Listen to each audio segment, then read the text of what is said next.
আল্লাহ পাক রব্বুল আলামিন আয়াতে কারিমার মধ্যে বলেন, কুল হে নবী আপনি বলে দিন, ইন্নাল মাউতাল্লাযী তাফিররুনা মিনহু ফাইন্নাহু মুলাকীকুম, তোমাদের সেই মৃত্যু যা থেকে তোমরা পলায়ন করেছো সেই মৃত্যু তোমাদের কাছে আসবে।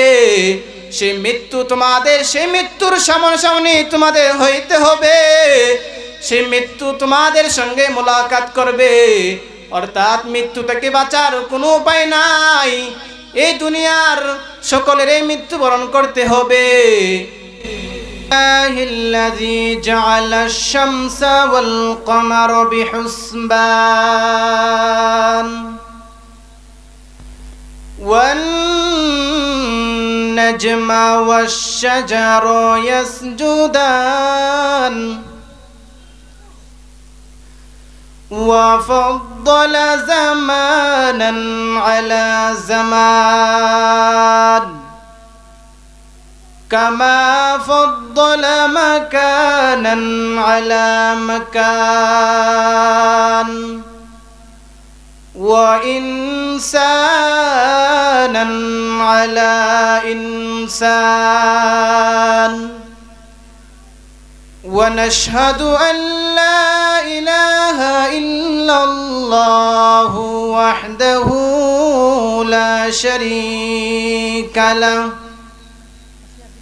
لا ضد له ولا ند له ولا مثل له ونشهد أن سيدنا وسندنا وحبيبنا ومولانا محمدا عبده ورسوله الذي أرسل إلى الناس كافة بشيرا ونذيرا وداعيا إلى الله بإذنه وسراجا منيرا أما بعد فقد قال الله تعالى في كلامه المجيد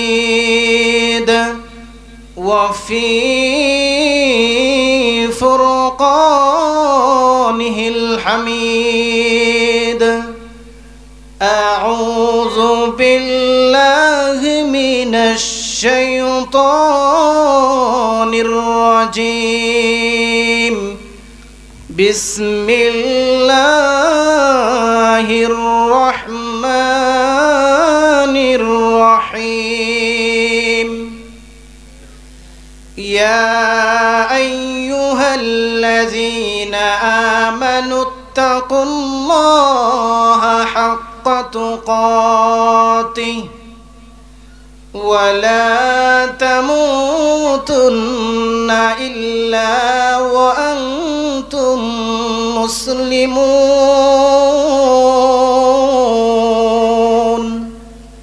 وقال النبي صلى الله عليه وسلم يقول الله عز وجل أعددت لعبادي الصالحين ما لا عين رأت ولا أذن سمعت ولا خطر على قلب بشر أو كما قال عليه الصلاة والسلام الحمد لله সমস্ত প্রশংসা আল্লাহ তাআলার, যিনি হলেন সমস্ত নবীদের নবী এবং আমাদের নবী।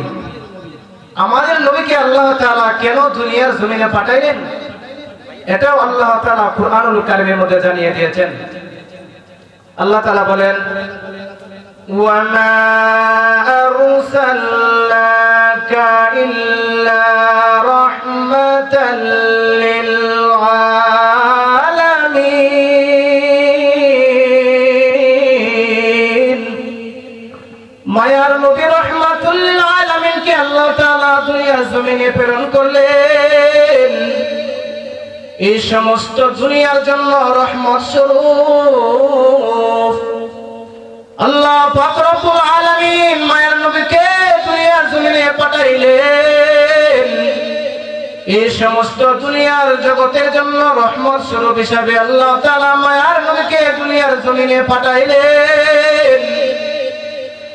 আমাদের নবীর আগে আল্লাহ আর অনেক অনেক নবী দুনিয়ার জমিনে প্রেরণ করেছিলেন, তাদেরকে আল্লাহ তাআলা দুনিয়ার জমিনে পাঠাইলেন মানুষদেরকে হেদায়েতের পথ দেখানোর জন্য, তাদেরকে সরল সঠিক পথ দেখানোর জন্য,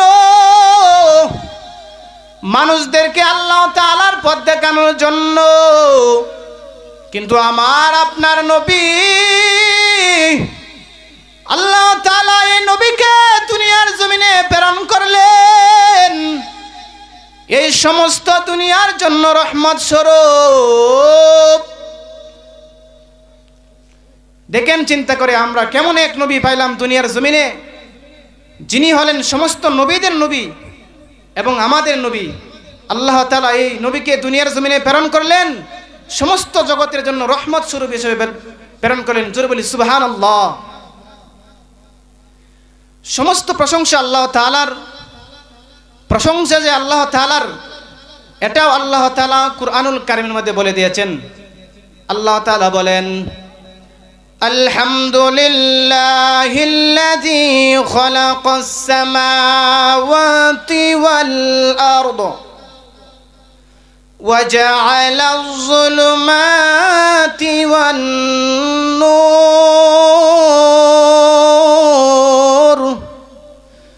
সমস্ত প্রশংসা আল্লাহ তাআলার, যিনি আসমান বানাইলেন, যিনি জমিন বানাইলেন। যে আয়াত কারিমা তেলাওয়াত করেছি আল্লাহ তাআলা এখানে বলতেছেন সমস্ত প্রশংসা আল্লাহ তাআলার, যিনি জমিন বানাইলেন, যিনি আসমান বানাইলেন। সেই দয়ার মায়ার আল্লাহ যিনি আসমান বানাইলেন আর জমিন বানাইলেন। আল্লাহ তাআলা কেন আসমান বানাইলেন আর কেন জমিন বানাইলেন এটা আল্লাহ তাআলা কুরআনুল কারীমের মধ্যে জানিয়ে দিয়েছেন। আল্লাহ তাআলা বলেন, আল্লাযী জাআলা লাকুমুল আরদা ফিরাশান ওয়াস সামাআ বিনাআ ওয়া আনজালা মিনাস সামা'i মাআন ফাআখরাজা বিহি মিনাস সামারাতি রিজকান লাকুম ফালা তাজআলু লিল্লাহি আনদাদান ওয়া আনতুম তা'লামুন। যিনি আমাদের জন্য জমিনকে বানাইলেন বিছানা আর আসমানকে বানাইলেন ছাদ।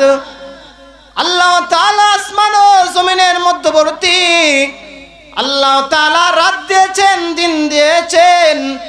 আল্লাহ তাআলা কেন রাত দিলেন আর কেন দিন দিলেন এটা আল্লাহ তাআলা কুরআনুল কারীমের মধ্যে বলে দিয়েছেন। আল্লাহ তাআলা বলেন, ওয়াজআলনাল লাইলা লিবাসান ওয়াজআলনান নাহারা মাআশা। আল্লাহ পাক রব্বুল আলামিন আয়াতে কারিমার মধ্যে বলেন, আমি তোমাদের জন্য দিনকে বানিয়েছি জীবিকা অর্জনের জন্য উজ্জ্বল করে দিয়েছি, আর রাতকে বানিয়েছি আবরণ, আমি আবরণ করে দিয়েছি। আল্লাহ তাআলা আমাদেরকে দুনিয়ার জমিনে কেন পাঠাইলেন? আল্লাহ তাআলা কেন পাঠাইলেন? উদ্দেশ্য তো একটা আছে। আল্লাহ তাআলা কেন পাঠাইলেন এটাও আল্লাহ তাআলা কুরআনুল কারীমের মধ্যে বলে দিয়েছেন। আল্লাহ তাআলা বলেন, ওয়ামা খালাকতুল জিন্না ওয়াল ইনসা ইল্লা লিয়াবুদুন।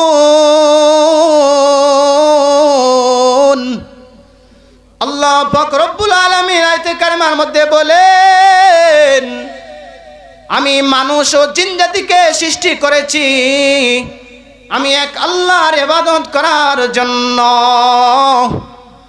আল্লাহ তাআলা মানুষ সৃষ্টি করলেন আল্লাহর ইবাদত করার জন্য এবং জিনও সৃষ্টি করেছিলেন ইবাদত করার জন্য।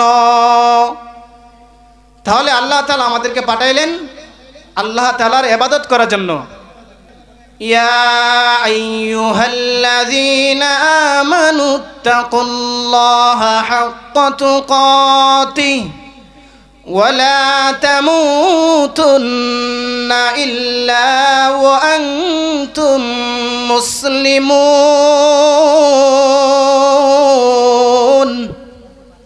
আল্লাহ পাক রব্বুল আলামিন আয়াতে কারিমার মধ্যে বলেন, ইয়া আইয়ুহাল্লাযীনা আমানু,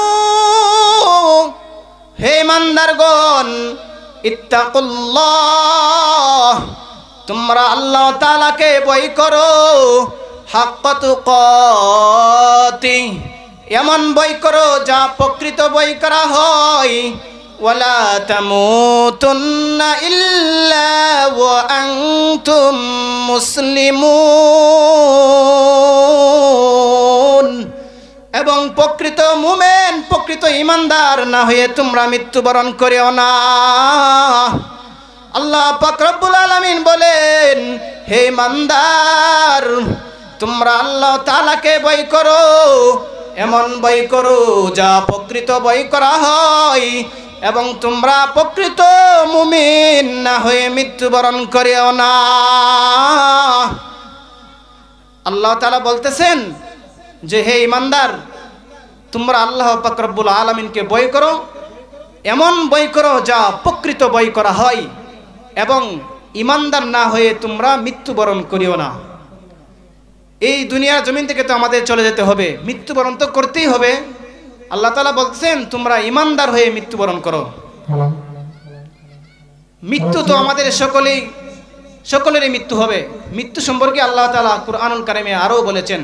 আল্লাহ তাআলা বলেন, কুল্লু নাফসিন যায়িকাতুল মাউত, প্রত্যেকটা প্রাণীকে মৃত্যুর স্বাদ গ্রহণ করতে হবে। যে প্রাণীর প্রাণ আছে তার মৃত্যু আছে, সকল প্রাণীকে মৃত্যুর স্বাদ গ্রহণ করতেই হবে।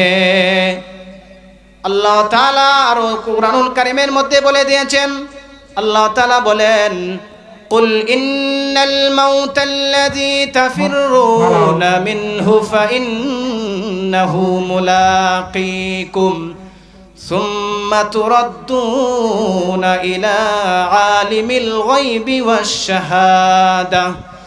ওয়াশ-শাহাদাতি ফায়ুনাব্বিউকুম বিমা কুনতুম তা'লামুন।